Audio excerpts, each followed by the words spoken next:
Before we begin, we publish new content every day. So be sure to subscribe to our channel and ring the bell to get notified about our latest videos. They say the truth has a way of surfacing when you least expect it, like blood seeping through white fabric. I never thought I'd be the one holding the gun. My name is Arina, and I'm 54 years old. For most of my adult life, I believed that love meant sacrificing everything for others, that a good wife endures whatever her husband dishes out, and that keeping peace was worth more than keeping dignity. I was wrong about a lot of things, but I was especially wrong about Marcus. The suburban house in Minnesota looked perfect from the outside, with its manicured lawn and expensive cars in the driveway. Inside, it was a different story. Marcus had spent 26 years systematically dismantling who I was, piece by piece, comment by comment, until I barely recognized myself in the mirror.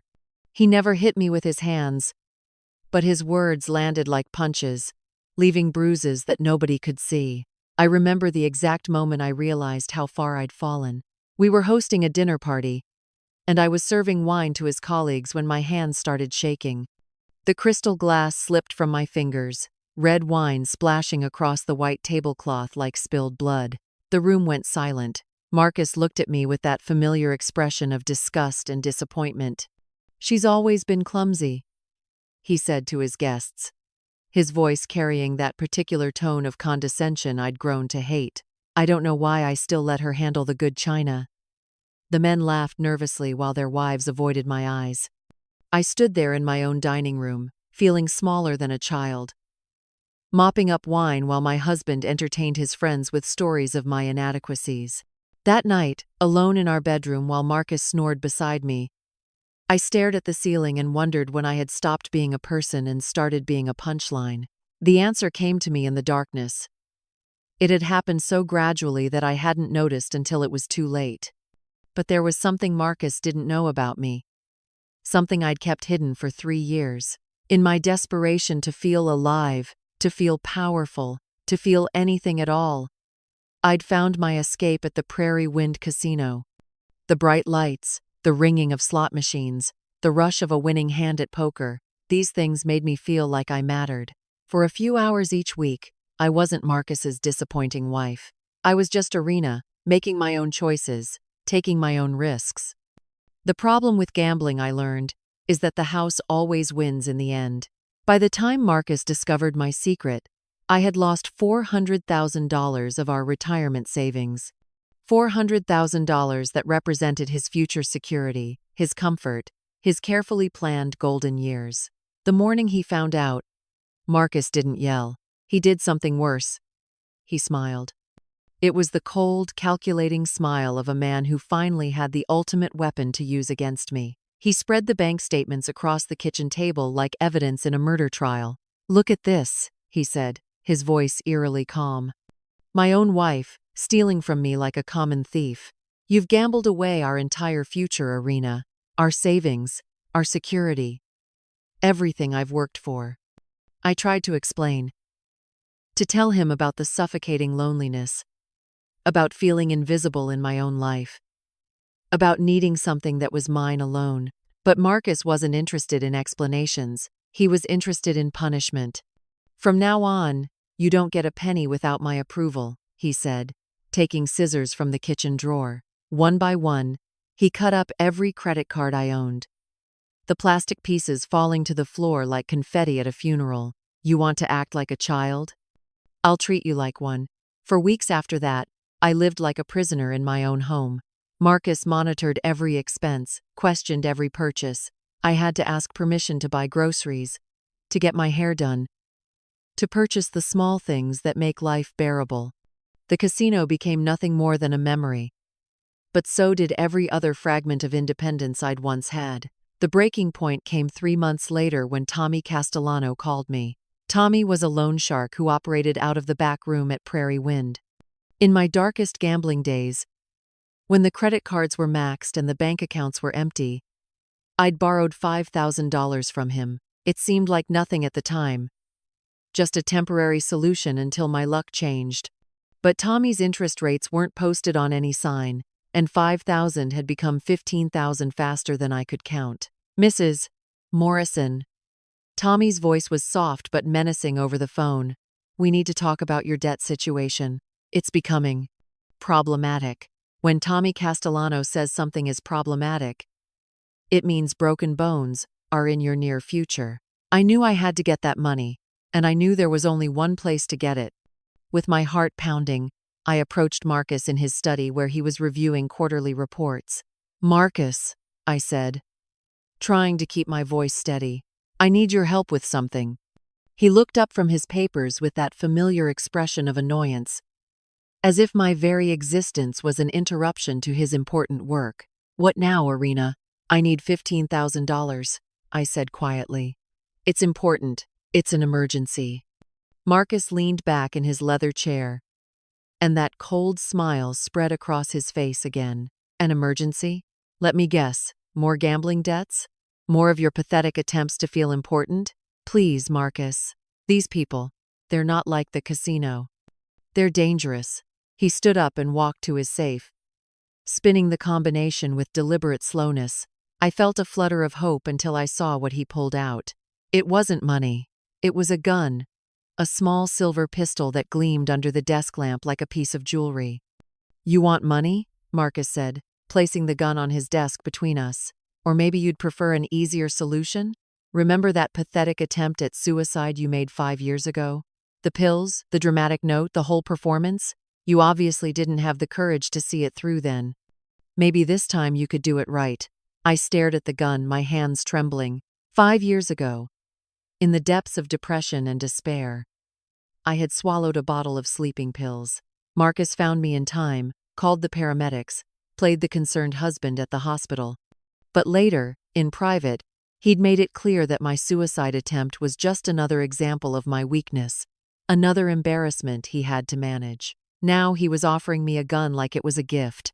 People like you only know how to take and destroy, Marcus continued, his voice growing more vicious. You're a parasite, Arina. You've sucked the life out of this marriage, out of our future, out of everything I've built. Maybe the world would be better off without you. Something broke inside me then, not broke like a bone breaks, clean and sharp, but broke like a dam breaks, sudden and catastrophic and irreversible. I reached for the gun with shaking hands, but as my fingers closed around the cold metal, Marcus lunged forward. On second thought, he snarled, grabbing my wrist, I can't trust you to do even that right. You'd probably miss and blow a hole in my expensive wallpaper. We struggled for the weapon. 2 people locked in the most intimate dance of our marriage, a fight for control that had been building for 26 years. In that moment, with his hand crushing my wrist and his face twisted with contempt, I saw my entire future stretched out before me. Decades more of this, of being diminished and dismissed and destroyed, one cruel comment at a time. The gun went off with a sound like thunder. Marcus's eyes went wide with surprise, then gradually empty as he collapsed to the floor. Blood spread across the hardwood in a pattern that reminded me, strangely, of the wine I'd spilled at that dinner party months ago. I stood there for what felt like hours but was probably only minutes, staring down at my husband's body and waiting to feel something. Guilt, maybe, or horror, or panic. Instead, what I felt was a profound sense of quiet. For the first time in decades, the house was truly silent. No condescending comments, no cruel laughter, no constant criticism, just peace. The practical part of my mind, the part that had managed a household and balanced a budget and planned dinner parties for 26 years, took over. I couldn't call the police. Who would believe that meek, submissive Arina Morrison had been driven to kill her successful husband in self-defense? I was the gambling addict, the unstable wife, the woman who'd tried to kill herself with pills. Marcus was the respected businessman, the pillar of the community. I dragged his body to the guest bathroom, turned the air conditioning down to its coldest setting to slow decomposition, and began cleaning up the mess. Years of managing Marcus's expectations had made me meticulous, and I applied that same attention to detail to erasing all evidence of what had happened. Using Marcus's phone, I sent texts to his business partners, explaining that he'd come down with the flu and would be working from home for a while. I canceled his appointments, forwarded his emails, and created the perfect illusion of a man who was simply indisposed. 3 days later, I emptied our joint bank accounts and loaded Marcus's white Cadillac Escalade with everything I could carry. As I drove south toward Florida, I felt something I hadn't experienced in decades: freedom. The highway stretched out before me like a promise, and for the first time in my adult life, I was making my own choices about where to go and what to do. Florida had always seemed like a place where people went to reinvent themselves, to escape their past and become someone new. I chose Fort Myers because it was far from Minnesota and full of retirees who minded their own business. The warm air felt like forgiveness against my skin as I checked into a modest hotel and began planning my new life. But old habits die hard, and within a week I found myself back at the card tables. The thrill of gambling hadn't diminished. If anything, it felt more intense now that I was playing with Marcus's money. For 2 weeks, I won more than I lost, and I began to believe that luck was finally on my side. Then I met Clara. She was sitting alone at the hotel bar. A woman about my age, with silver hair and laugh lines around her eyes. She was everything I'd always wanted to be: confident, well-dressed, obviously comfortable in her own skin. When she smiled at me and patted the bar stool beside her, I felt drawn to her warmth like a plant turning toward sunlight. "I'm Clara," she said, extending a manicured hand. "And you look like someone with stories to tell." We talked for hours that first night. I told her my carefully rehearsed story about being a recent widow, about how my beloved husband had died suddenly and left me adrift in the world. Clara's own husband had passed away 2 years earlier, and we bonded over our shared experience of loss and loneliness. "The hardest part," Clara confided over her third glass of wine, "isn't the grief, it's the silence. After 40 years of having someone to talk to, the quiet can drive you crazy." I nodded, understanding exactly what she meant, though my silence had been different from hers. My marriage had been quiet too, but it was the silence of walking on eggshells, of biting back responses, of slowly disappearing. Clara lived in a beautiful beachfront condominium that she'd bought after her husband's death.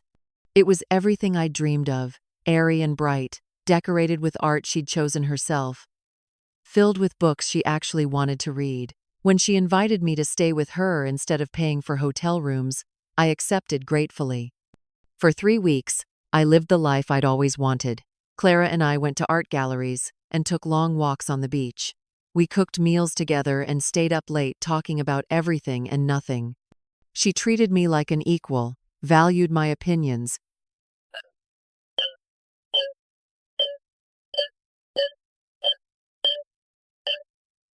made me feel intelligent and interesting and worthwhile.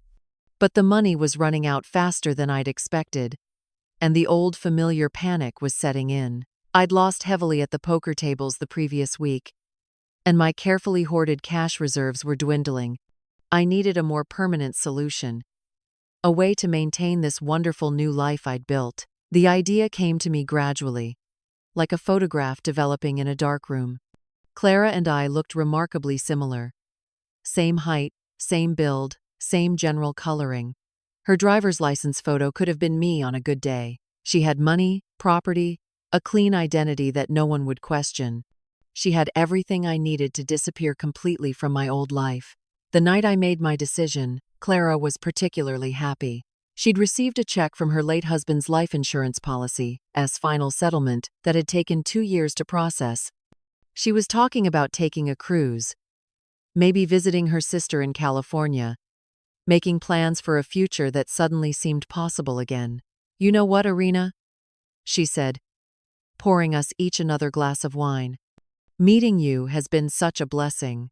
I was so lonely before you came along.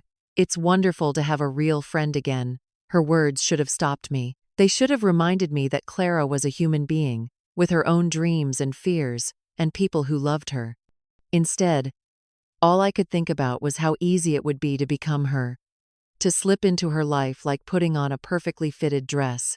When Clara went to the bathroom, I retrieved Marcus's gun from my purse.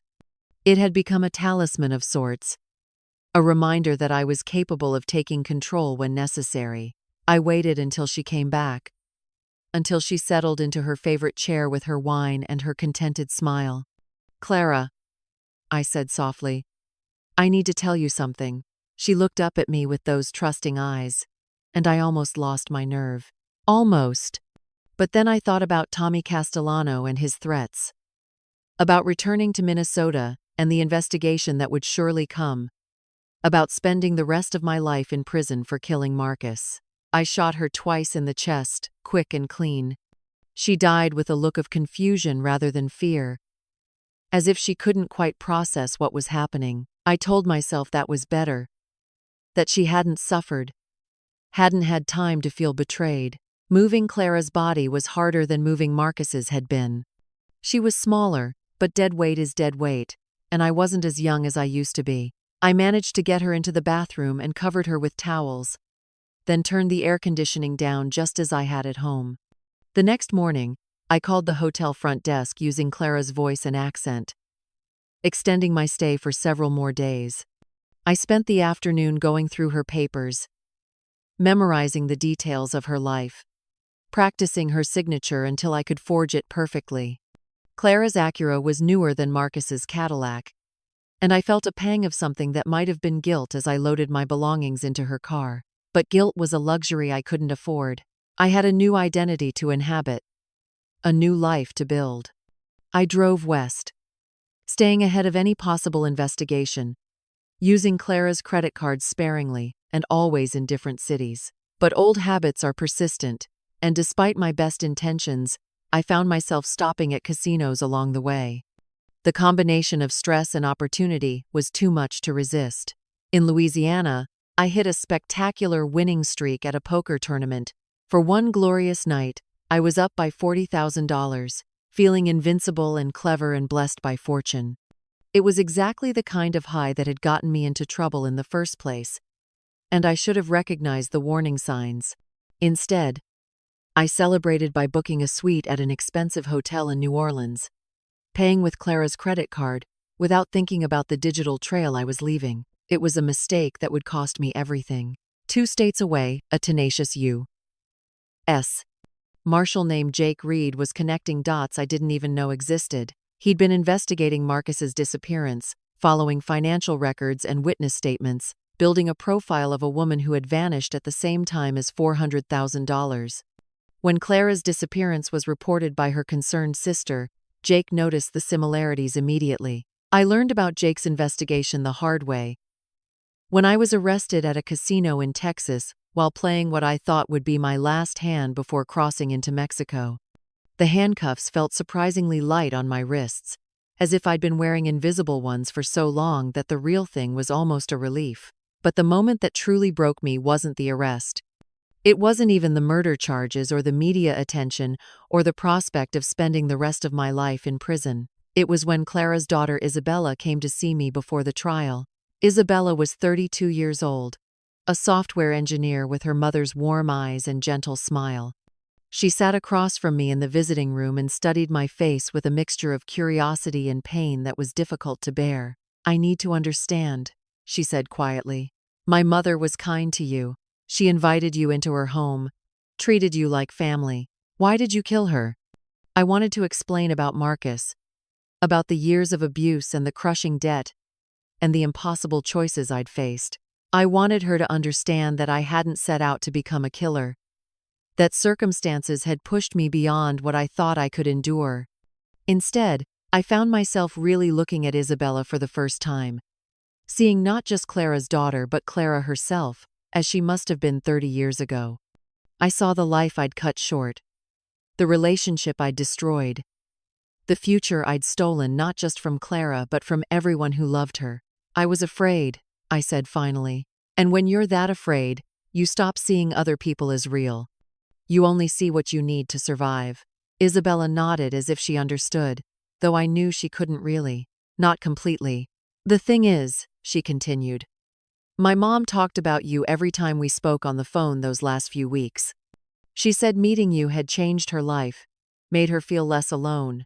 She was planning to ask if you wanted to move in permanently, to be roommates and take care of each other. She was going to offer you half of everything she had, just because she cared about you. Those words hit me harder than any sentence the judge could hand down. Clara had been prepared to give me freely what I'd killed her to take. If I'd been patient, if I'd trusted her friendship instead of my own fear, we could both be alive and happy right now. The trial was a formality. The evidence was overwhelming, and I pled guilty to 2 counts of first-degree murder. The judge sentenced me to life in prison without the possibility of parole, which seemed fitting. I'd forfeited my right to freedom when I'd chosen to steal Clara's. But the story doesn't end there, not really. 6 months after my conviction, I received a letter from Isabella. She'd used her mother's life insurance money to establish the Clara Foundation, a nonprofit organization that helps victims of domestic abuse and financial fraud. She was turning her grief into something positive, something that would honor her mother's memory while helping other women avoid the desperation that had consumed me. I won't pretend to forgive you, Isabella wrote, but I won't let hatred consume my life either. My mother taught me that the best response to darkness is to create more light. Reading that letter in my cell, I finally understood what I'd lost when I chose fear over faith, violence over vulnerability. Clara had offered me everything I'd been searching for: friendship, security, acceptance, and I destroyed it because I couldn't believe I deserved it. Now I spend my days in a 6x8 cell, with plenty of time to think about the choices that brought me here. I think about Marcus and the years I wasted trying to earn love from someone incapable of giving it. I think about Clara and the friendship I murdered out of fear. I think about Isabella and the strength she found in her grief. Most of all, I think about the woman I might have been if I'd made different choices along the way. If I'd left Marcus the first time he humiliated me in public. If I'd sought help for my gambling addiction instead of hiding it. If I'd trusted Clara's kindness instead of fearing it was too good to be true. The guards tell me I'll probably die in here, and they're probably right. I'm 55 now, with nothing ahead of me but decades of concrete and steel. But I've found a kind of peace in accepting responsibility for what I've done. No more lies, no more excuses, no more blaming circumstances for my choices. Sometimes I get letters from women who've read about my case in the newspapers or seen it on television. They write to tell me about their own abusive relationships, their own financial struggles, their own desperate moments when violence seemed like the only solution. I write back when I can, trying to help them see that there are always other options, even when it doesn't feel that way. I tell them what I wish someone had told me 30 years ago. That you can't build a good life on top of bad choices. That running away from problems only carries them with you, and that the courage to start over is always there if you're willing to look for it. I tell them about Clara, about the friendship I destroyed, and the woman whose kindness I repaid with bullets. I tell them about Isabella, who found the strength to turn her pain into purpose.